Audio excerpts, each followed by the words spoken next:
Hi guys, good morning, good day, good afternoon. Just wanted to share a couple of thoughts. Kazim Abbott here, of course. I want to share a couple of thoughts or a story that transpired recently. So this morning, I was on a bit of a mini photo shoot, if you will. Shout out to my guy, Austin Graham. He's building a photography business and he got some shots for me this morning. So we were done and I was trying to get something to eat to go to my next engagement. And I decided to shift my car from where it was parked. I mean, I didn't have to. It was probably equidistant if I think about where the car was parked and where I moved it to. But whatever, I did it. So in doing that, when I was on, Jefferson and Fifth, I saw a young black man, just motioning, I'm hungry, seemingly asking for money. And of course, we all have been through that. You know what it's like. I was at the opposite end of the road, so I couldn't easily give him something. But we know what goes through our mind. We try to analyze, at least I do, the kind of person I am. I'm trying to analyze, okay, is this legit? Is this someone just trying to get some, some change? So, but it was on my mind. And of course, I think the past events of the last few months, I think definitely made me even more sensitive, especially for my brothers, man. It's been a tough past few months. So I think we all can attest to that. So I decided to park and to backtrack a little bit, I had purchased a meal, but I forgot my wallet in the car. So I had gone back to get the wallet, and then I ended up moving the car. So I decided, I could just buy him something since I'm going to pick up a meal for myself. So I approached the young man, I asked him his name. His name's Jacob. I just asked, what's his story. I tried to get a sense of his story.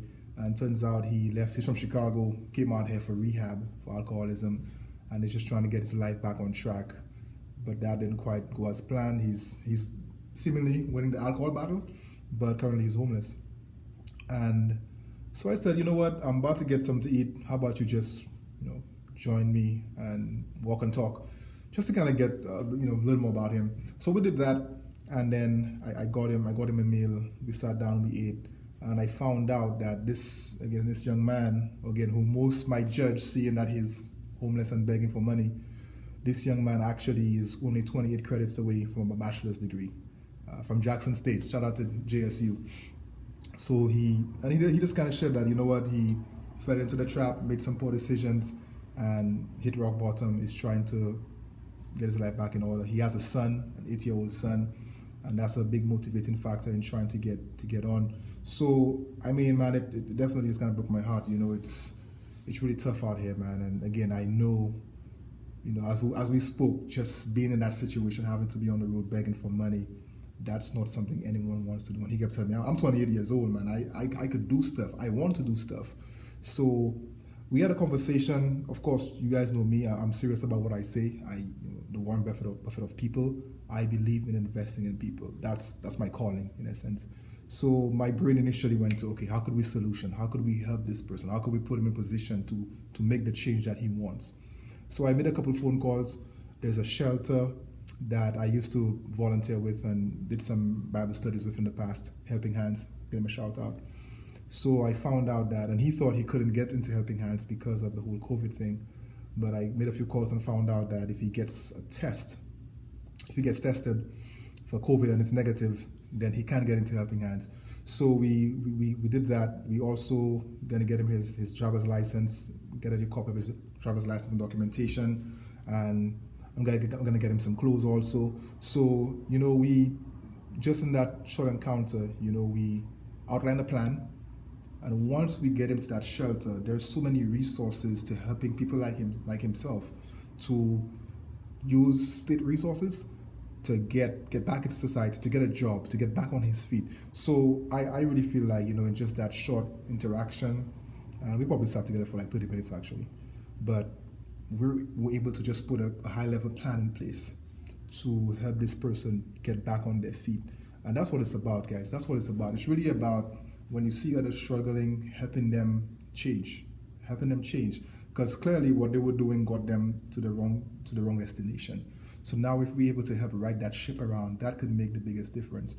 So just wanted to share that. Again, it really just hit me, and I just made me think about how many of the people I've seen in his situation that I did not have the time to talk to. It just happened to be today. It's a holiday. I'm trying to get some things done, and I had the time to just have some dialogue and conversation, and of course, be generous also.